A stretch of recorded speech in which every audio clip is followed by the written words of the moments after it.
ॐ सहना भवतु सहनौ भुनक्तु सह वीर्यं करवावहै तेजस्विनावधीतमस्तु मा विद्विषावहै।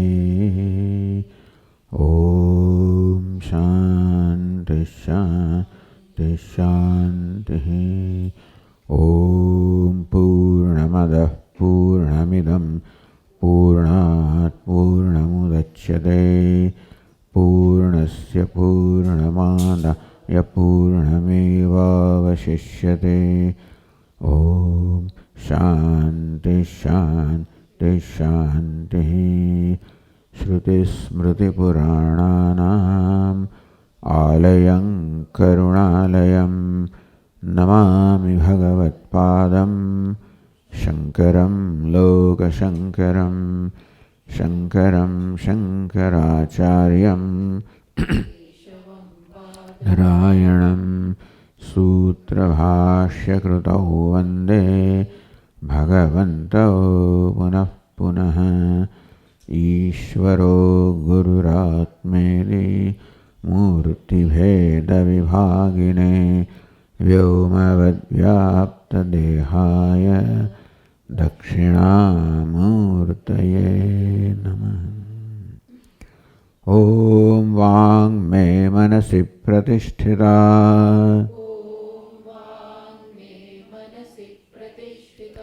मनो मे वाचि प्रतिष्ठितम् आविराविर्म एधि वेदस्य मआणीस्थः श्रुतं मे मा प्रहासीः अनेनाधीतेन अहोरात्रान् सन्दधामि ऋतं वदिष्यामि सत्यं वदिष्यामि तन्मामवतु तद्वक्तारमवतु अवतु माम् अवतु वक्तारमवतु वक्तारम्।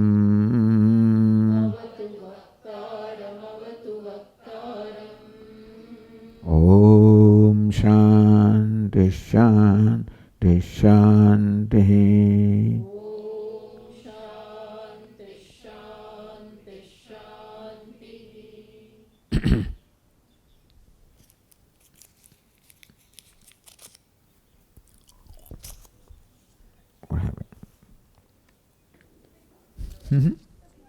અહીંયા છે प्राप्तस्य प्राप्ति।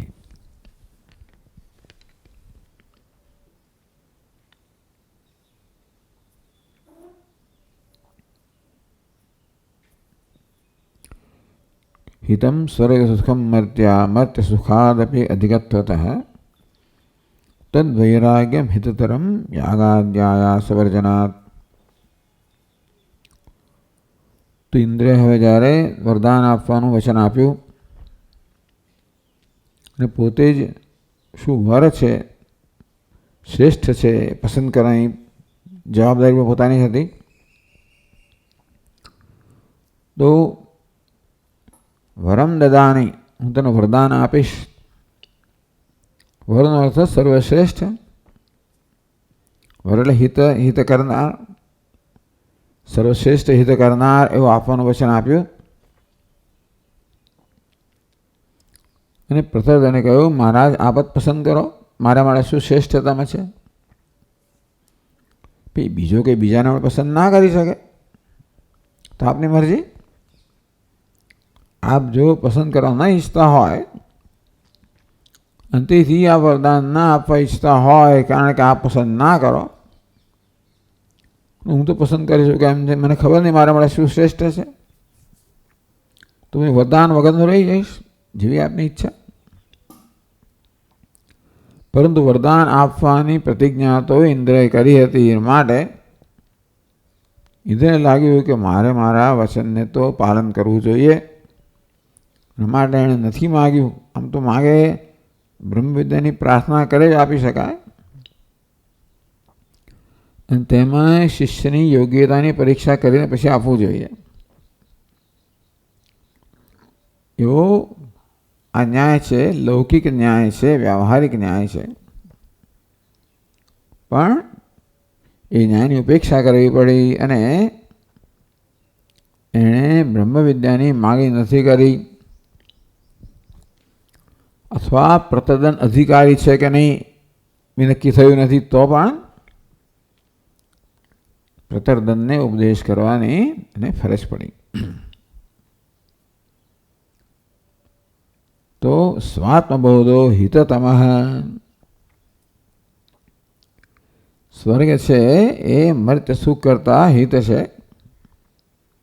વૈરાગ્ય છે એ કોઈ પણ સુખ કરતા હિત છે, કારણ કે એમાં સુખની ઈચ્છામાંથી મુક્તિ છે. પણ સ્વાત્મબોધો હિતતમઃ, છેવટે જે સુખ આવે છે એનું ઉદ્ભવ સ્થાન તો આત્મા જ છે. પછી એ મર્ત્યલોકના વિષયોમાંથી આવતું હોય, સ્વર્ગના વિષયમાંથી આવતું હોય. વૈરાગ્ય આત્માનું સુખ, વૈરાગ્યનું સુખ તો આત્માનું સુખ છે સ્પષ્ટ રીતે. તો કંઈક વ્યવધાન છે ખરું ત્યાં, પણ વૈરાગ્યના સુખમાં જે અંતઃકરણની શુદ્ધિમાંથી જન્મે છે, ભોગતા ભોગ્યનો હજી આ દ્વૈત દૂર થયું નથી. તો એ દ્વૈત પણ મિથ્યા છે, ભોગતા પણ મિથ્યા છે. અને એ રીતે જે સ્વાભાવિક સુખ છે આત્માનું એ પ્રગટ થાય. આત્મબોધ કે હું ભોગતા નથી, હું આનંદ સ્વરૂપ છું. નિત્યાનંદાનુભૂતિતઃ, આ જ્ઞાન છે નિત્ય આનંદની અનુભૂતિ પ્રદાન કરનારું છે. એના માટે એ હિતતમ છે. એ આનંદનું સાધન સ્વાત્મબોધ છે એ હિતતમ કયો. ઇતિમત્વા માટે સ્વાત્મબોધનો ઉપદેશ કરવાની ઈચ્છાથી ઇન્દ્રે પ્રતજ્ઞને કહ્યું જાનીહિ મામેતિ. હવે પ્રતજ્ઞ શિષ્ય બની ગયો. આ એ તમ શિષ્યમ, સંબંધ બદલાઈ ગયો. હવે ગુરુ શિષ્યનો સંબંધ સ્થાપિત થયો. એવું પોતાના શિષ્યને કહે છે, જાનીહિ મામેતિ, તું મને જાણ. મને એટલે કોને? પ્રતજ્ઞ વિચારવા લાગ્યો કે હું ને જાણ. આમ સહસ્રાક્ષમિતિ ઉક્તે દેહ ચૈરણાત, હું સહસ્રાક્ષ છું, ઇન્દ્ર છું એમ જ્યારે કહેવામાં આવે તો માત્ર દેહ છે, દેહને ધ્યાનમાં રાખીને જ કહેવામાં આવ્યું.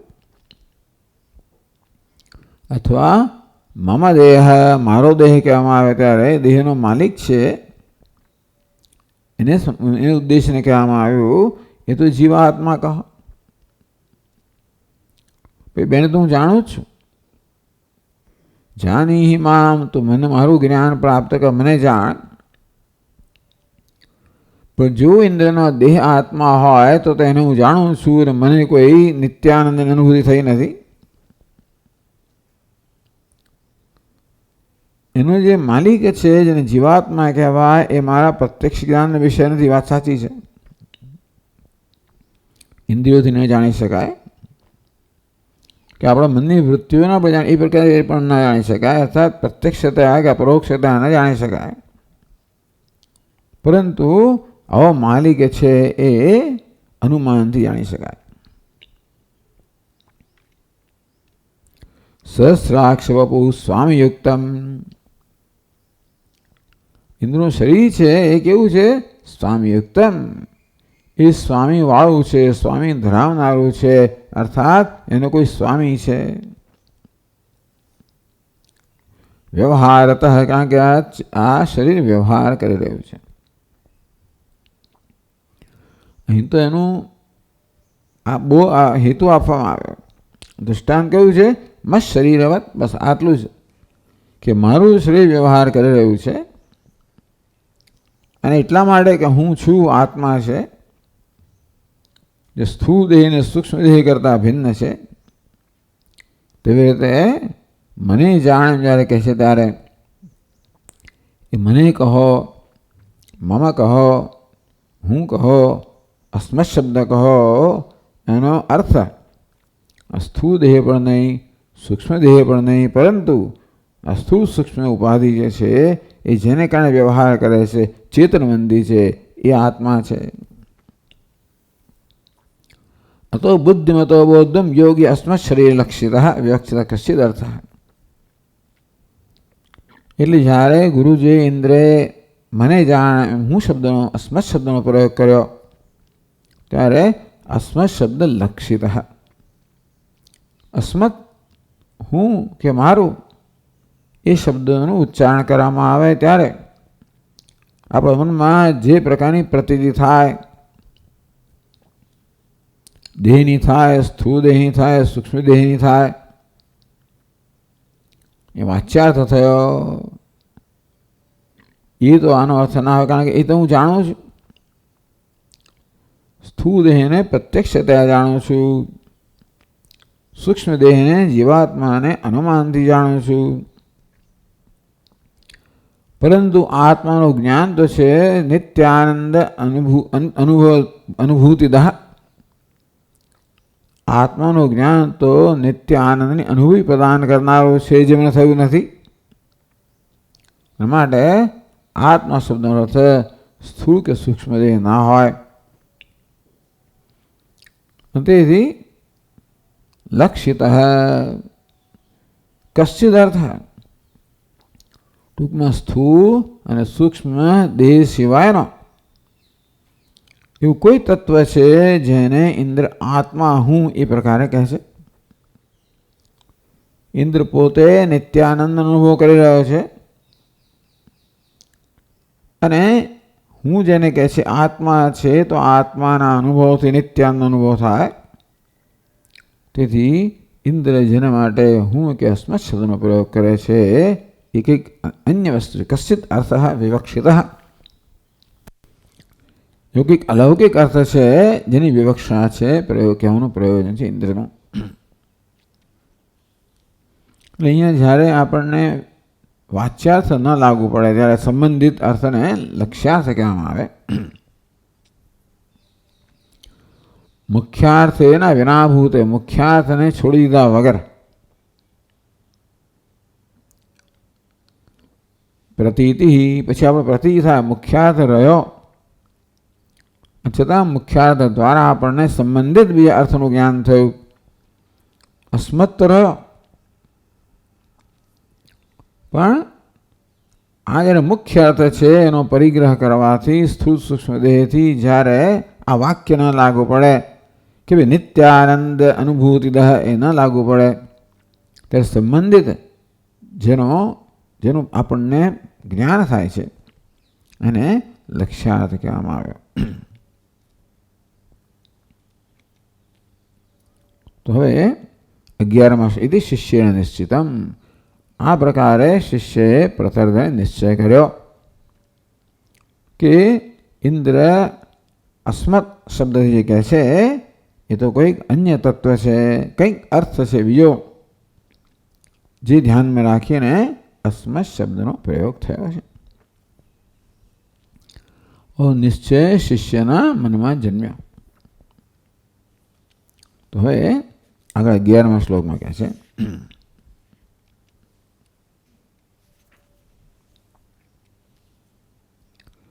અલૌકિકાત્મા જ્ઞેયોસ્તુ તદ્વિજ્ઞાનેન કિમ ફલમ ઇતિ ચેદ દુઃખ સંબંધ રાહિત્યમ તત્વધિ ફલમ.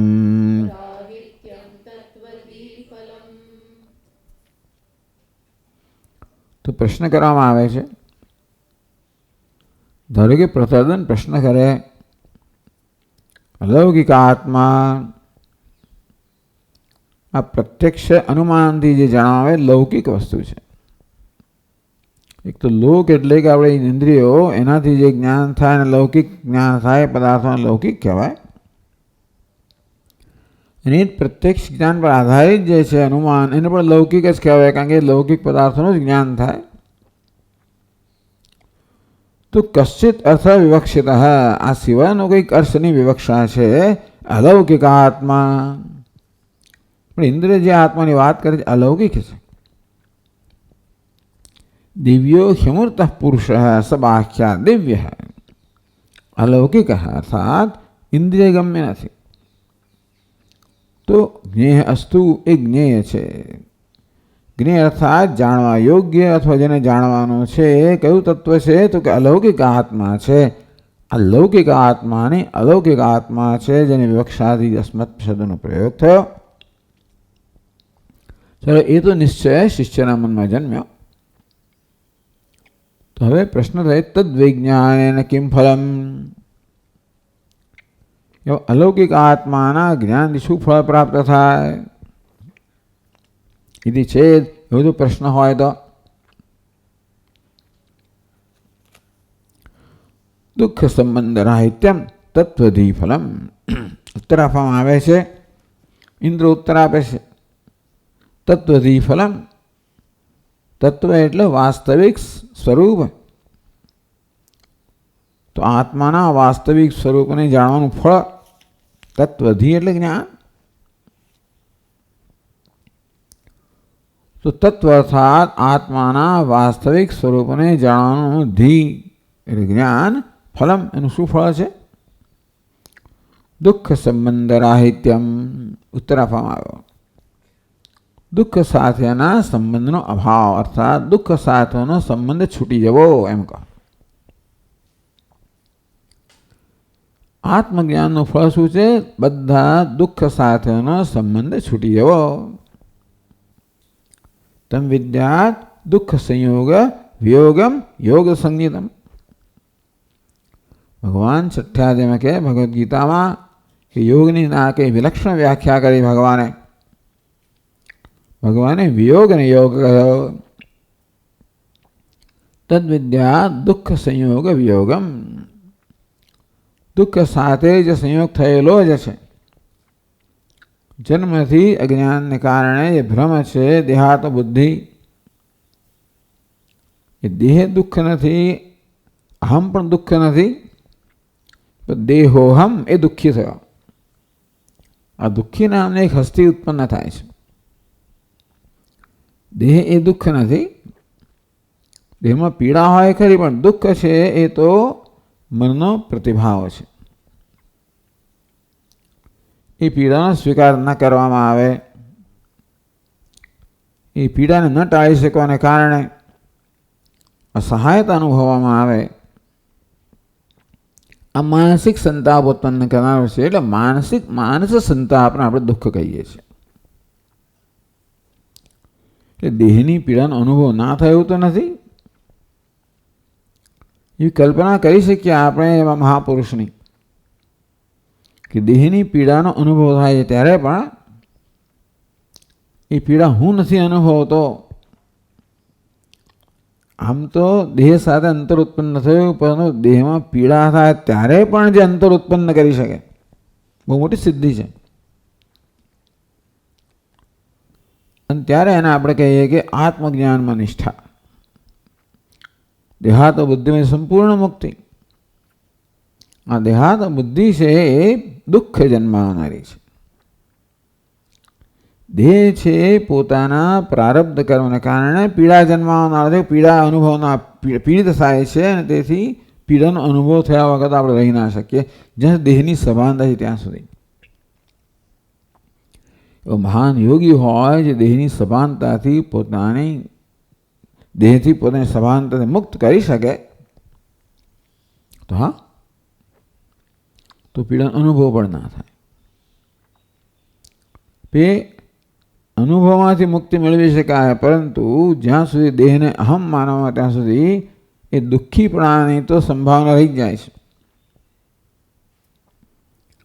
પણ આ પ્રકારનો વિવેક હોય કે દુઃખ તો ઉપાધિના સ્તરે, પીડા તો ઉપાધિના સ્તરે છે, અને ત્યારે પણ મને કોઈ પીડા નથી એવો અનુભવ થવો જોઈએ. તો કહેવામાં આવ્યું કે ભાઈ આ રીતે દુઃખ સંબંધ રાહિત્યમ. વાત તો સાચી જ છે. આત્માને અર્થાત ચૈતન્યને દેહ સાથે ઉપાધિ કોઈ સંબંધ નથી. પ્રકાશક પ્રકાશનો સંબંધ છે, અધિષ્ઠાન અને અધ્યારોપનો સંબંધ છે, કોઈ ભૌતિક કે વાસ્તવિક સંબંધ નથી. પરંતુ ઉપાધિ અહંભાવને કારણે વેદાંતિન કે આધ્યાત્મિક સંબંધ ઉત્પન્ન કરવામાં આવે એ નથી. આમ દેહ જે અહમ નથી અને અહમ કહેવામાં આવ્યો, અને તેથી દેહના બધા ધર્મો જાણે કે મારા ધર્મ થઈ ગયો, તો દેહની પીડા એ મારી પીડા થઈ ગઈ. એ આ પીડા મારી છે એ દુઃખ આપનારું છે, સંતાપ આપનારું છે. પીડા છે સંતાપ આપે એવો નિયમ નથી, પણ પીડામાં હું પીડિત છું એ સંતાપ જન્માવે. તો આ પ્રકારે દુઃખ સંબંધ રાહિત્યમ. ભગવાન કહે છે કે આને યોગ કહેવાય, કે તમે ઉપાધિ સાથે અંતર ઉત્પન્ન કરો, ઉપાધિમાં અહમ ભાવથી મુક્ત થાવ, અને એ રીતે આત્માના વાસ્તવિક સ્વરૂપમાં પ્રતિષ્ઠિત થાવ. તો યોગ કહેવામાં આવ્યો 6ઠ્ઠા અધ્યાયમાં ભગવદ્ ગીતાના. આ પ્રયોજન હતું. આત્મસંસમ મનઃ કૃત્વા ન કિંચિત અભી ચિંતયેત. મને આત્મનિષ્ઠ બનાવીને પછી કોઈ ચિંતન ના કરો. એટલે આ આત્માનું જ્ઞાન એ પ્રકારનું જ્ઞાન છે જ્યાં એ પ્રતિબંધક રહિતનું જ્ઞાન, અસંભાવના, સંશય ભાવના, વિપરીત ભાવના. ગઈકાલે વાત કરી. અસંભાવના, હું તો બ્રહ્મ ના હોઈ શકું, શ્રવણથી અસંભાવના દૂર થાય. વાત બરોબર છે. પછી સંશય જન્મ્યા કરતા હોય ભૂતકાળના અનુભવોને કારણે, ભૂતકાળના બધા નિશ્ચયોને કારણે, અન્ય તત્વ ચિંતકોના અભિપ્રાયોને કારણે, તો મનનથી એ સંશય ભાવના દૂર થાય.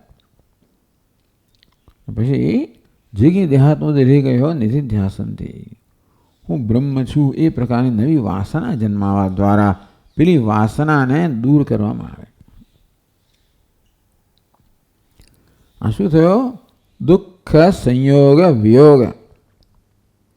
આ પ્રત્યેક સ્તરે દુઃખ સાથેના સંયોગથી વિયોગ થાય છે. ભગવાન જ્યારે કર્મયોગનો ઉપદેશ કરે ત્યારે અંતઃકરણ શુદ્ધિ, એમાં પણ દુઃખ સંયોગ વિયોગ છે જ. અંતઃકરણ શુદ્ધિ અર્થાત અંતઃકરણ જેટલે ઊંચે રાગદ્વેષથી મુક્ત થાય. રાગદ્વેષ એટલે દુઃખ સાથેનો સંયોગ. આમ જેટલે ઊંચે રાગદ્વેષથી મુક્ત થઈએ. રાગદ્વેષ બધા પ્રકારના આવેગોના પ્રતિનિધિ છે. કામ, ક્રોધ, લોભ, ફલાણા એટલે બધી વસ્તુ આવી ગઈ અંદર. આત્મ તિરસ્કાર આવી ગયો, બીજા પ્રત્યે દ્વેષ, પોતાના પ્રત્યે દ્વેષ, બધું આવી ગયું. એ દુઃખ સાથેનો જીવન સંયોગ આપણા જીવનમાં છે. એનો પ્રત્યક્ષ અનુભવ આ રાગ દ્વેષ છે, એ પ્રત્યક્ષ અનુભવ છે દુઃખ સાથેના સંયોગનો. ઉપાધિમાં અહમભાવ જરૂર તીવ્ર હોય એટલે રાગ દ્વેષ તીવ્ર હોય. એટલે ભગવાને પહેલાં એમાંથી મુક્ત થવાની વાત કરી. જેટલે અંશે રાગ દ્વેષ મુક્ત થઈએ એટલે અંશે આપણે દુઃખના સંયોગથી મુક્ત થઈએ. એટલે ફળ તરત મળે છે.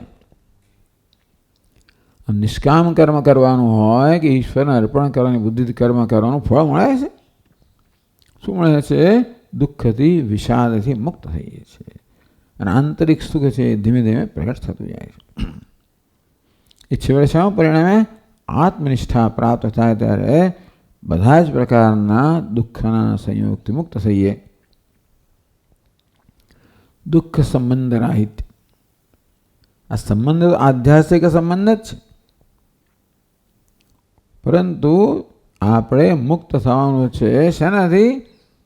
તાત્વિક સંબંધ આત્મા સાથેના વાસ્તવિક સંબંધને સ્થાપીને ઉપાધિ સાથેનો આધ્યાત્મિક સંબંધ છે એમાંથી મુક્ત થવાનું છે. એટલે દેહ આત્મ બુદ્ધિ મુક્ત થવાનું છે.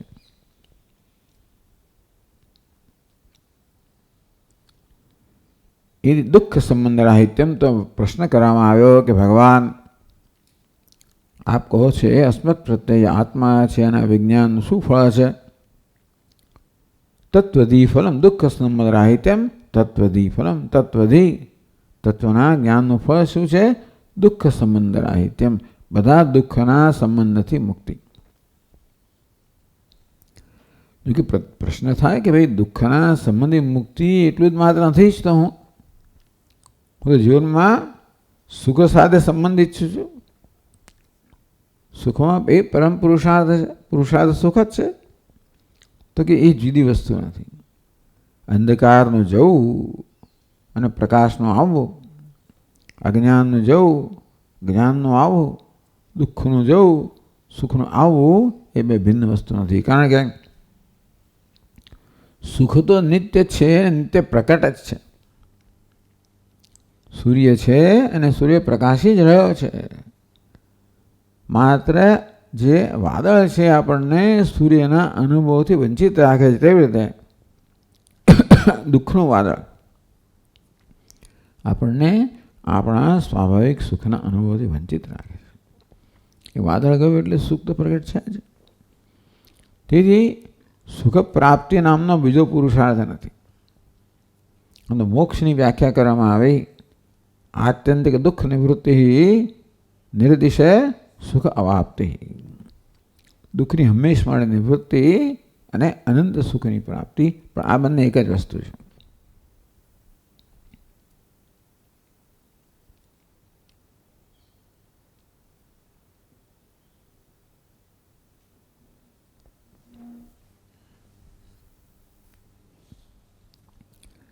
હિતતમ રૂપ જ્ઞાનેન અત્ર દુઃખ અભાવ શ્રવણાત.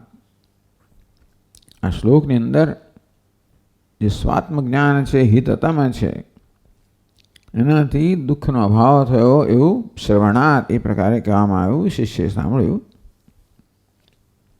તો વિચાર કરે છે કે ભાઈ આ દુઃખનો સંબંધનો અભાવ ઇન્દ્રસ્ય સ્થૂળ શરીરે રોગ જે દુઃખ દર્શનાત. તો કહે છે કે તો પ્રશ્નપૂર્વકમ અલૌકિક આત્મજ્ઞાન ફલન દર્શાવી. તો પછી હવે ઉત્તર આપે છે 12મા અધ્યાયના આગળ કહે છે કે દુઃખ સંબંધ રાહિત્ય કોને કહેવાય? તો કહે છે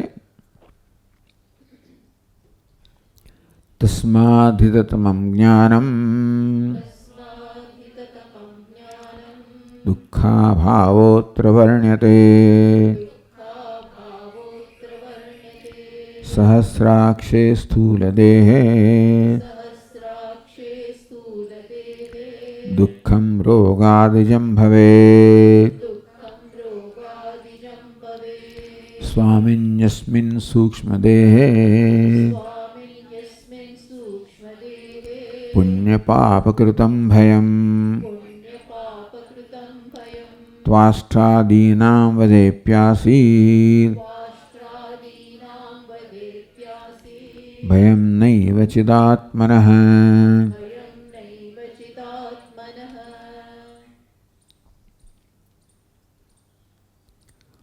તસ્માत् હિતતમં જ્ઞાનમ દુઃખાભાવોત્ર વર્ણ્યતે. યત્ર દુઃખ અભાવો વર્ણ્યતે. જ્યાં દુઃખના અભાવનું વર્ણન કરવામાં આવ્યું કે દુઃખનો ભાવ પ્રાપ્ત થાય છે.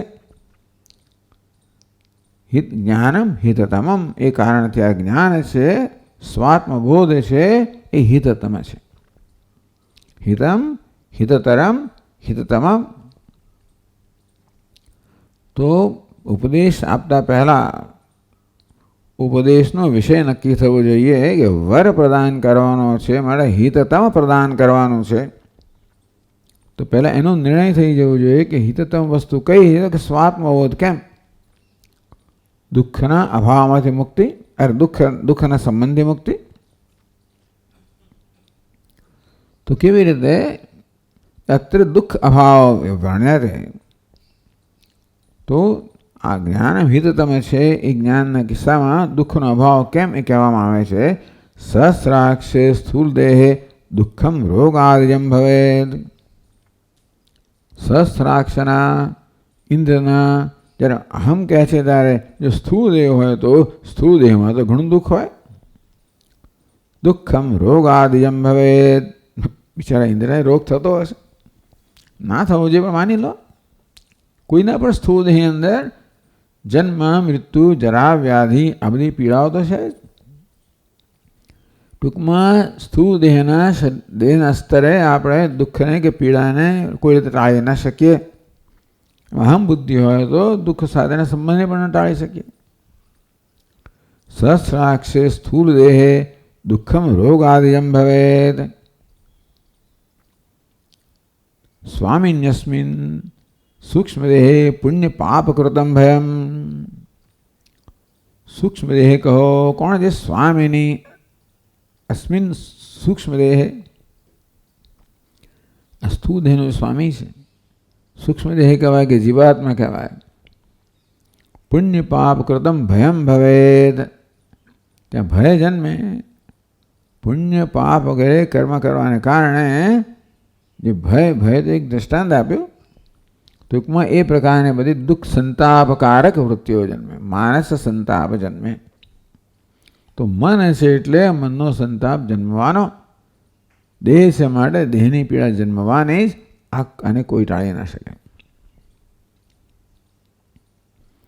પુણ્ય પાપ કૃતમ ભયમ ત્વાષ્ટાદીના વધેપ્યાસીદ.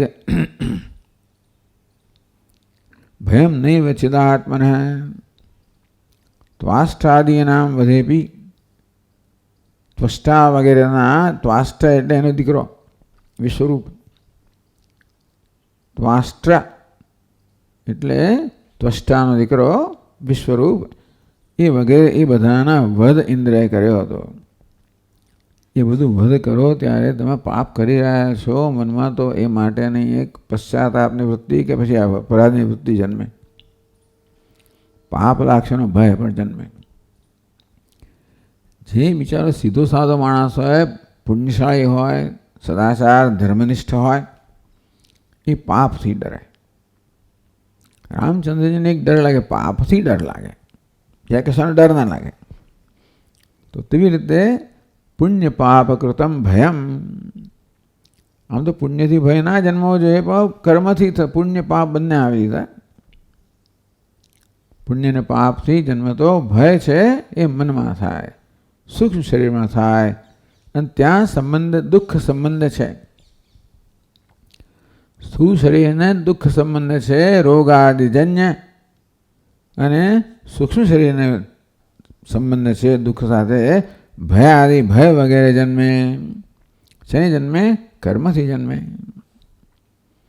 તો આ પ્રકારે કર્મથી એટલે જ્યાં સુધી કર્તૃત્વ હોય ભોક્તૃત્વ હોય ત્યાં સુધી દુઃખ જન્મવાનું જ છે. આગળ આપણે કહ્યું કર્તૃત્વ હોય એટલે કશું ખોટું કરવાની સંભાવના હોય એનો જ ભય હોય. કયું ન કરો તોય પણ હોય કે ખોટું થઈ તો નહીં જાય ને. કિમમ સાધુના કરમ કિમમ પાપમ એટલે પુણ્ય પણ ભય જન્મ આવે ન કરીએ તો. કિમમ સાધુના કરવમ એ સંજોગોમાં સાધુ કર્મ કહો પુણ્ય કર્મ કહો જે મારે કરવું જોઈએ તો કેમ ના કર્યું મેં. કિમમ પાપમાં કરવામીથી અને મેં પાપ કેમ કર્યું. આમ પુણ્ય કર્મ ન કરવા દ્વારા એટલે ન કરવા દ્વારા કરવું જોઈએ ન કરવા દ્વારા. અને પાપ કર્મ ન કરવું જોઈએ ને કરવા દ્વારા દુઃખ જન્મ આવે એ આપણે જાણીએ છીએ. માટે ભય જન્મે. એ ભય મનમાં જન્મે. મન પણ છે એ દુઃખના સંબંધથી મુક્ત નથી. સૂક્ષ્મ દેહ પણ દુઃખના સંબંધી મુક્ત નથી.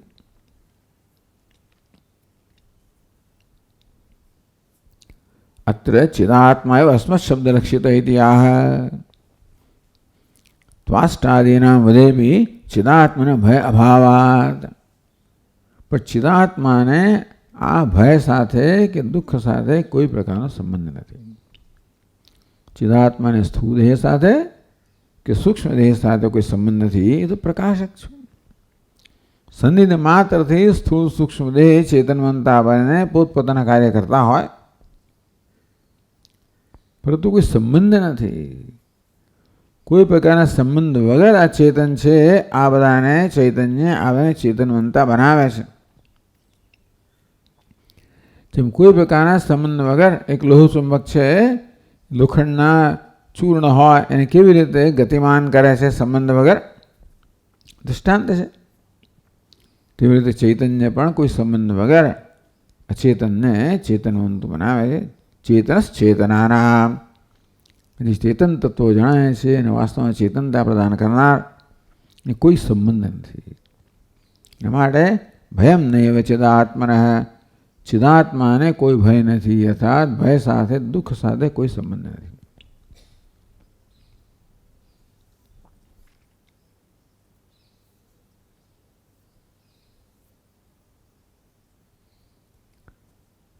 શુદ્ધ ચિદાત્મા ભય રાહિત્યમ વક્તુમ, શુદ્ધ ચિદાત્મા જ ભયથી રહિત છે કહેવા માટે અન્યત્ર ભય સદ્ભાવ ઉપપાદયતી, અન્યત્ર ભય છે એટલે બીજે બધે ભય છે, એટલે ભય ક્યાં છે કહેવા દ્વારા અર્થાત કહેવામાં આવે કે ચિદાત્મા ભય નથી. ચિદાત્મા ભય નથી એ તો કહેવું મુશ્કેલ છે આપણા માટે, પણ ક્યાં ભય છે તો આપણે કહી શકીએ છીએ. એમાં ચિદાત્મા આવતો નથી. અન્યત્ર ભય સદ્ભાવ ઉપાદયતી, ચિદાત્મા અન્ય સ્થૂળ દેહમાં સૂક્ષ્મ દેહમાં ભયનો હોવાપણો છે એ યુક્તિથી બતાવે છે. શેના માટે? કે શુદ્ધ ચિદાત્મા ભયથી મુક્ત છે કહેવા માટે ભય હોવાપણું અન્યત્ર બતાવે છે. તેથી પછી ઇન્દ્રિય જે બધા પરાક્રમો કરેલા ભિન્ન ભિન્ન પ્રકારના અહીં વાત કરે છે. તમે જો આને જો આપણી ચોપડીને તો વર્ણન આવશે. એ પહેલા મંત્રમાં જ છે. હજી આગળ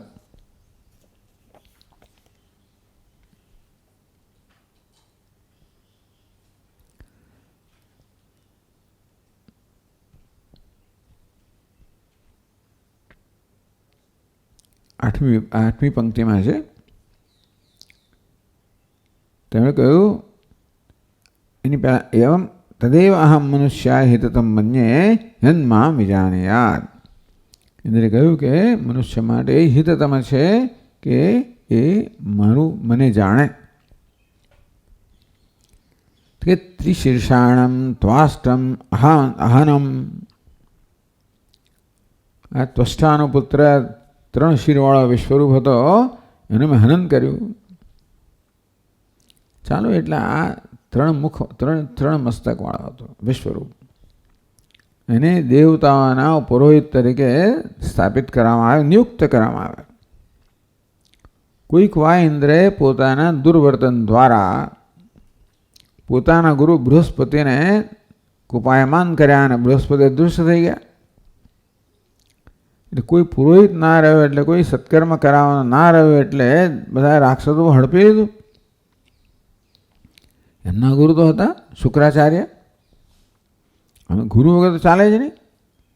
અને માટે એમણે પછી આ ત્વષ્ટાનો પુત્ર વિશ્વરૂપ છે એને આચાર્ય તરીકે કે પુરોહિત તરીકે નિયુક્ત કર્યો. અને એ પણ બહુ શક્તિશાળી હતો અને તે ખૂબ બધા યજ્ઞો કરાવ્યા, દેવતાઓને બી સમૃદ્ધિ પાસે મેળવી આપી. પણ એની માં એ હતો દેવતાનો પુત્ર ત્વષ્ટા, એ આદિત્યમાંનો એક છે. એ પુત્ર હતો દેવતાનો, પણ એ માં જ હતી ને અસુરકો સાથે સંબંધિત હતી.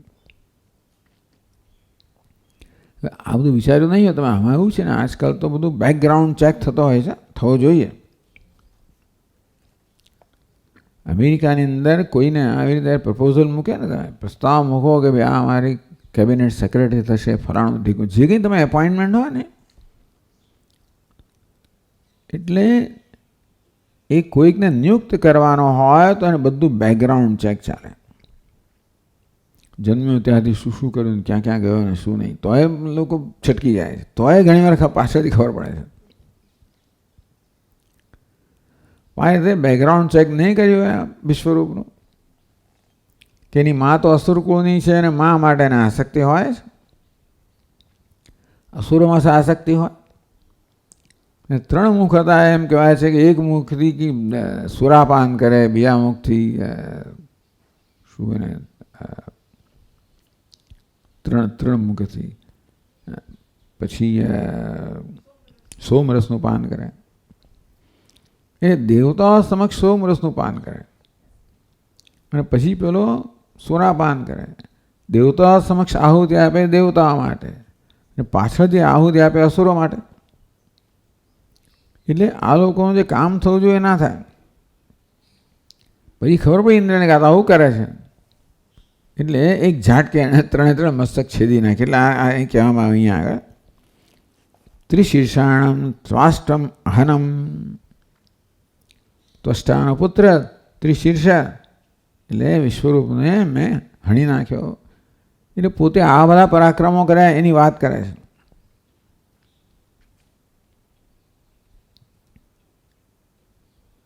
અવાંગ મુખાન યતીન સાલાવકે મેં પ્રાયચ્છમ. યતિઓ હતા, સંન્યાસીઓ હતા. અવામુખ છે એટલે ટૂંકમાં પોતાના જે ધર્મનું આશ્રમોચિત ધર્મનું કર્મનું પાલન કરવું જોઈએ એનાથી વિમુખ હતા. અને તેથી યતિ હોવા છતાં પણ એ લોકો કલંક લગાવે એ પ્રકારનું જીવન જીવતા હતા. માટે એમને મારી નાખ્યા. આમાં એવું છે ને કે ઇન્દ્ર છે એ 3 લોકોનો શાસક છે. પરિત્રાણાય સાધુના વિનાશાય દુષ્કૃતા ધર્મ સંસ્થા ભગવાન જે કહે એવું કામ શાસકનું પણ છે કે પોતાના રાજ્યની અંદર જે સાધુઓ હોય રક્ષણ કરવું એ રાજાનો ધર્મ છે. દુષ્ટ હોય એને સજા કરવી કે વધ પણ કરવો એ પણ રાજાનો ધર્મ છે. આમ ધર્મનું પાલન કરવું અને અમલ કરાવવો આ બધું રાજાનો ધર્મ, ક્ષત્રિયનો ધર્મ છે. એ ધર્મને અનુલક્ષીને આ બધું કહેવામાં આવ્યું કે જો મેં દુષ્ટોનો નાશ કર્યો, કારણ કે મારું કાર્ય હતું. ઇન્દ્રની પદવી ધરાવતો હોવાને કારણે 3 લોકોનો એટલે પૃથ્વી પર, અંતરિક્ષમાં અને સ્વર્ગમાં બધી જગ્યાએ દુષ્ટો તો બધી જગ્યાએ નાશ કર્યો, એણે વધ કર્યો. અત્યારે કઈ બતાવે મેં શું શું કર્મ કર્યું. આ યતિ વગેરે લોકો પૃથ્વી લોક પર હતા. બહ્વિઃ સંદાહાતિક્રમ્ય દિવી પ્રહલાદિયાન અથૃણમ. તો ઘણી બધી આ દિવી એટલે સ્વર્ગની અંદર એ લોકોની અંદર પ્રહલાદ અનુયાયીઓ હશે જે કંઈ હોય એ પણ દુષ્ટ હશે એનો પણ વધ કર્યો.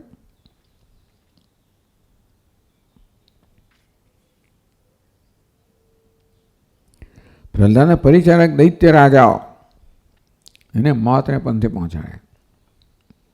દૈત્ય છે એટલા માટે નહીં, પણ એ લોકો આવી રીતે ધર્મનું અતિક્રમણ કરતા હોય એટલા માટે. અંતરિક્ષે પૌલોમાન, અંતરિક્ષની અંદર પણ 3 લોકનો સ્વામી છે ને. અંતરિક્ષમાં પૂર્વમાં એના બધા જે હશે પૌલોમાં એ બધાનો વધ કરી નાખ્યો. પૃથ્વીવ્યામ કારખાજામ, પૃથ્વી પર આવી રીતે કારખાજ નામના અસુરો હતા. પૃથ્વી પર આ હતા, અંતરિક્ષમાં પેલા હતા, સ્વર્ગમાં પેલા હતા, જે હોય જ ખરા. ટૂંકમાં ઇન્દ્ર જાણે કે બળાઈઓ મારે છે કે આ બધાનો વધ કરી નાખ્યો. એમ કોઈ કે વધ કરવો પડ્યો ઇન્દ્ર હોવાને કારણે, શાસક હોવાને કારણે. તો જ સંવાદિતા જળવાય રહે, તો જ ધર્મ પાલન થાય. જો અધર્મને પણ, તો અધર્મનો વધ નાશ ન કરવામાં આવે એટલે અધર્મ પાલન કરનારો, તો પછી ધર્મ છે એનું રક્ષણ કરનાર કોઈ ના રહે. આ બધું કર્યું. સયોમાં એટલા તત્ર તસ્ય મેં તત્ર આવો હું. આ પ્રકારના દુષ્ટ કહેવાતા દુષ્ટ કર્મ કરનાર એટલે કે હિંસક, દુષ્ટોને હિંસક કર્મ કરનાર. તત્ર ન લોમચમાં મીયતે, મારું રૂવાડું ફરકતું નથી. આ પ્રકારના ઘોર કર્મ કરવા છતાં પણ મારું રૂવાડું ફરકતું નથી.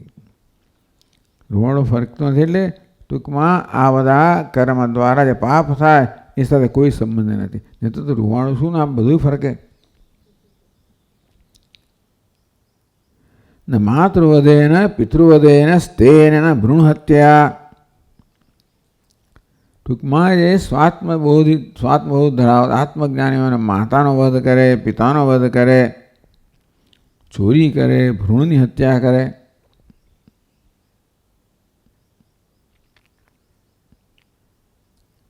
નસ્ય પાપમ, કોઈ પ્રકારનું પાપ આ આત્મજ્ઞાને લાગતું નથી. ન ચકૃષ મુખા નીલમ ન વેદી, એના મુખનું તેજ છે એમાં કોઈ પ્રકારનો વિકાર આવતો નથી. એનો રૂવાળો ફરકતો નથી અને એના મુખની આભા છે ને એ આભામાં કોઈ પ્રકારનો વિકાર નથી આવતો. આભાનો કોઈ પ્રકારનો નાશ નથી થતો. મોં કાળું ના પણ પડી જાય. અંદર જે ભાવો હોય ને બધા ચહેરા પર દેખાય. હવે આ બધી અભ્યાસ કરનાર લોકો હોય છે, આંખ પરથી ખબર પડી જાય કે અંદર શું છે. ચહેરા પરથી ખબર પડી જાય. કોઈ કેમ ના થયું? કારણ કે અંદર કશું નહોતું માટે. આ પ્રકારે આવા ઘોર કર્મ કર્યા છતાં પણ ઇન્દ્રને કોઈ પ્રકારના ભય સાથે, પાપ સાથે કોઈ સંબંધ ના થયો. એ આ કહેવાનું પ્રયોજન છે કે સ્થૂળ દેહને સંબંધ થાય, સૂક્ષ્મ દેહને ભય વગેરે સાથે સંબંધ થાય. પણ ઇન્દ્ર કે હું ચિદાત્મામાં નિષ્ઠ છું માટે મને આ પાપ સાથે, ભય સાથે કોઈ પ્રકારનો સંબંધ નથી. એ ચિદાત્માને ભય સાથે, દુઃખ સાથે કોઈ સંબંધ નથી. એના પુરાવા રૂપે ઇન્દ્રે પોતાનો અનુભવ આ રીતે એનું વર્ણન કર્યું. એ જ વાત અહીં કહેવામાં આવે છે.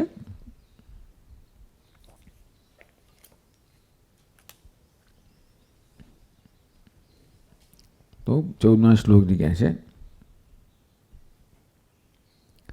ત્વષ્ટુ પુત્રો વિશ્વરૂપ આસીદેવ પુરોહિત સ્વામિદ્રોહમ ચકારાસૌ તમ ત્વાષ્ટ્રમ હતવાનહમ. ઉપનિષદના મૂળમાં જ આપણે વાંચ્યું અને અહીંયા આગળ અનુવાદ થયો. ત્વષ્ટુ ત્વાષ્ટ્ર કે ત્વષ્ટુ ત્વષ્ટાનો પુત્ર. છઠ્ઠી વિભક્તિ. ત્વષ્ટુ શબ્દની છઠ્ઠી વિભક્તિ કે ત્વષ્ટુ એટલે ત્વષ્ટુનો ત્વષ્ટાનો પુત્ર વિશ્વરૂપ આસીદ હતો. આ એક આવો દેવ પુરોહિત આસીદ, એને દેવ પુરોહિત નિયુક્ત કરવામાં આવ્યો હતો.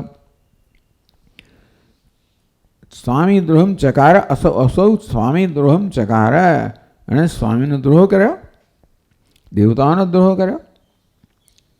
તમ ત્વાષ્ટ્રમ હતવાન અહમ તમ ત્વાષ્ટ્રમ હતવાન, એ ત્વાષ્ટ્રનો મેં વધ કર્યો.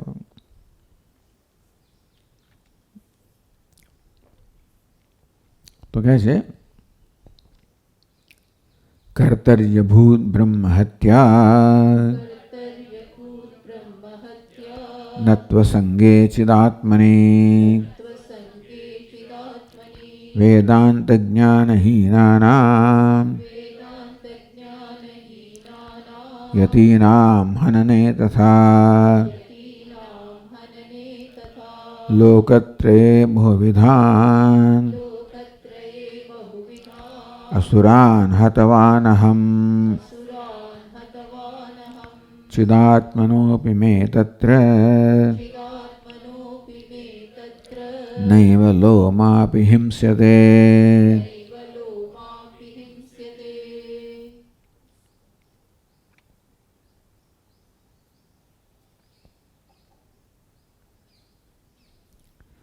કર્તરી અભૂત બ્રહ્મ હત્યા. આ તો વિશ્વરૂપ બ્રાહ્મણ હતો, ત્વષ્ટાનો પુત્ર હતો. બ્રહ્મ હત્યા બહુ એટલે બધાએ પાપ, ઘોર પાપની અંદર આ બ્રહ્મ હત્યા પહેલો આવે છે. બ્રહ્મ હત્યા, ભ્રૂણ હત્યા, સુવર્ણ સ્તેય, સુવર્ણની ચોરી કરવી વગેરે. એટલે આજે તો પછી આવી રીતે એવું પાપ, એણે મહાન પાપ કર્યું. સ્વામી દ્રોહમ કર્તરી અભૂત. બ્રહ્મ હત્યા ક્યાં લાગી? કર્તરી એટલે કર્તામાં લાગી, કર્મ કરનારને લાગી. ક્યાં કર્મ થયું છે? સૂક્ષ્મ દેહ વડે કર્મ થયું છે. આમ તો કર્તાને લાગે એમ ના કહેવાય કે કરતા કોઈ છે જ નહીં. આત્મજ્ઞાન છે ત્યાં કોઈ કરતા જ નથી ને.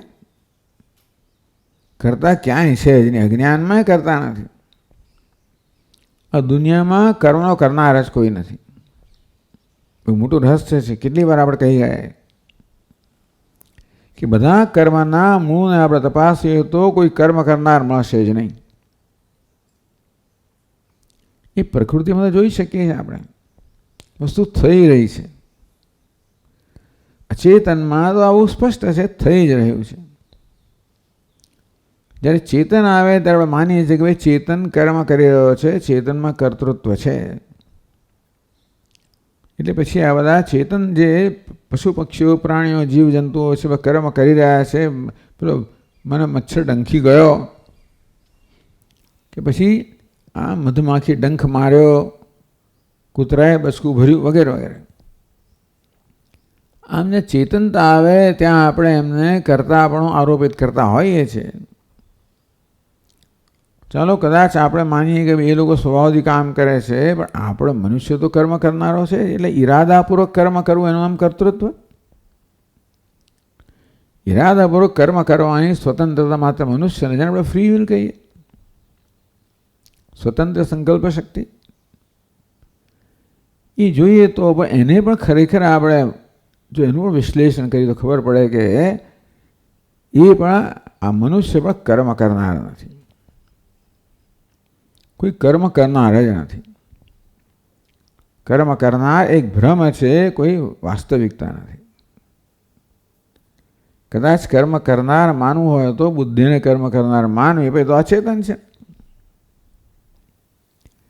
એટલે બુદ્ધિ કર્મ કરે, અચેતન તો કર્મ કરી ના શકે. અને ચેતન આત્મામાં કર્તૃત્વ હોય નહીં. એટલે બેના સંયોગથી વળી આધ્યાત્મિક સંબંધથી એક કર્તા નામની હસ્તી જન્મી, જે ખરેખર છે નહીં પણ જે છે એમ માનવામાં આવે છે. વેદાંત શાસ્ત્ર કહે કે કર્તા અને ભોગતા એ તો છે જ નહીં. ના એમ હંતિ ન હન્યતે. આત્મા હણતો પણ નથી, એટલે કરતા નથી, હણાતો નથી, ભોગતા પણ નથી.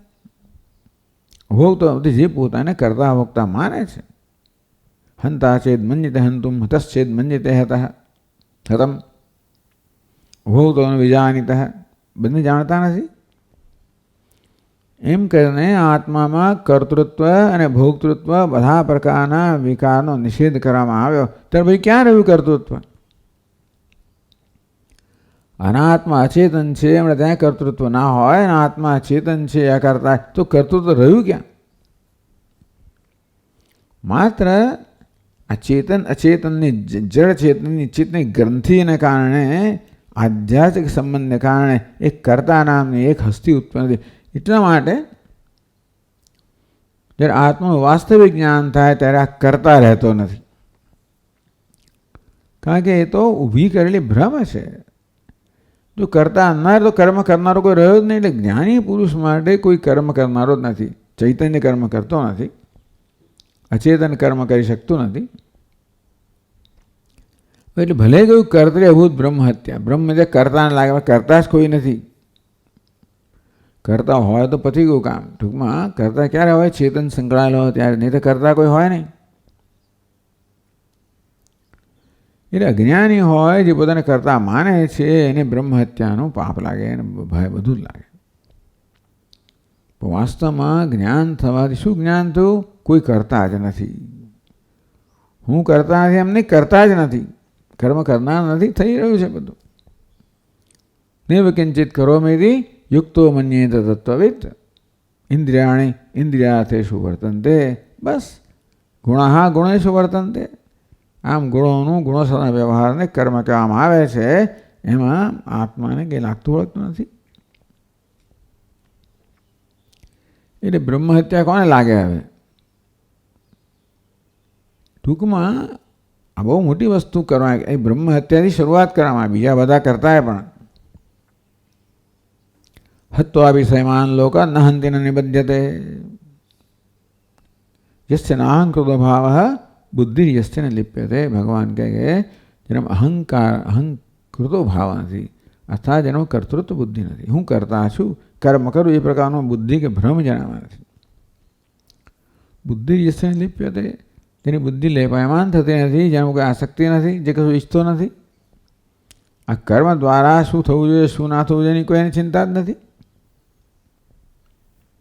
હત્વા વિષયમાન લોકાન હંતિ ન નિબધ્યતે. આ બધા લોકોનું હનન કરવા છતાં પણ એ હનન કરતો પણ નથી કે બંધાતો પણ નથી. આ તો કહેવાનું છે. હનન કરવાનામાં કોઈ પ્રકારનો આજ્ઞા કે નથી, કે એને સમર્થન નથી, પણ આ જ્ઞાનનો મહિમા ગાવા માટે જ કહેવામાં આવ્યું. એટલે અહીં ભલે કહ્યું કર્તરી અભૂત બ્રહ્મ, કારણ કે સ્થૂળ શરીરને કોઈ ભય નથી લાગતો, સૂક્ષ્મ શરીરને ભય નથી, ચિદાત્માને ભય નથી, અહંકાર જે છે ને એને ભય છે. ભલે કહ્યું કે ભાઈ સ્વામી સ્થૂળ દેહે પાપ કુંડ, સ્થૂળ દેહમાં ભય નથી અને ચૈતન્યમાં ભય નથી. કોના ભય છે? સ્થૂળ દેહમાં અહમ અને સૂક્ષ્મ દેહમાં અહમ ભાવ ધરાવનાર એને જીવાત્મા કહો, અહંકાર કહો, એને ભય છે. તેમ જ્યાં સુધી એ પ્રકારનો અહંકાર કે તાદાત્મ્ય છે અહમ, ત્યાં સુધી ભય છે, અને ત્યાંથી કર્તૃત્વ છે, ભોક્તૃત્વ છે. નતું અસંગે ચિદાત્મને. જ્યારે આ પ્રકારે કરતા ભોગતા માનવામાં આવે છે, વ્યક્તિ ભયથી પીડાય છે, ત્યારે પણ ચિદાત્મામાં કોઈ પ્રકારનો ભય નથી, કારણ કે અસંગ છે. નતું અસંગે ચિદાત્મને. ચિદાત્મા અસંગ છે, કોઈ પ્રકારનો સંગ નથી, સંબંધ નથી. અને તેથી ઇન્દ્ર કહે છે કે આ બધું કરવા છતાં પણ હું અસંગ ચિદાત્મા હોવાના કારણે આ બ્રહ્મ હત્યાનું કર્તૃત્વ મારામાં નથી. એના માટે ચિદાત્મામાં કોઈ પ્રકારનો ભય નથી. દુઃખ સંબંધ રાહિત્યમ એ બતાવે છે કે કેવી રીતે આ ચિદાત્માને ચિદાત્મા રૂપે જાણવામાં આવે ત્યારે કે બધા દુઃખના સંબંધથી મુક્તિ મળી જાય છે, અર્થાત મોક્ષ મળી જાય છે. એ વાત કરી. પછી આગળ એ પ્રકારની જ વાત કરે છે, આપણે જોઈશું. ઓમ પૂર્ણમદ પૂર્ણમિદમ પૂર્ણાત પૂર્ણમુદચ્યતે પૂર્ણસ્ય પૂર્ણમાદાય પૂર્ણમેવાવશિષ્યતે. ઓમ શાંતિ શાંતિ શાંતિ. શંકરમ શંકરાચાર્યમ કેશવમ બાદરાયણમ સૂત્રભાષ્યકૃતૌ વંદે ભગવन्तौ પુનઃ પુનઃ. ઈશ્વરો ગુરુરાત્મેતિ મૂર્તિભેદવિભાગિને વ્યોમવદ્વ્યાપ્તદેહાય દક્ષિણામૂર્તયે. ઓમ શાંતિ શાંતિ શાંતિ. હરિ ઓમ. હરિ ઓમ.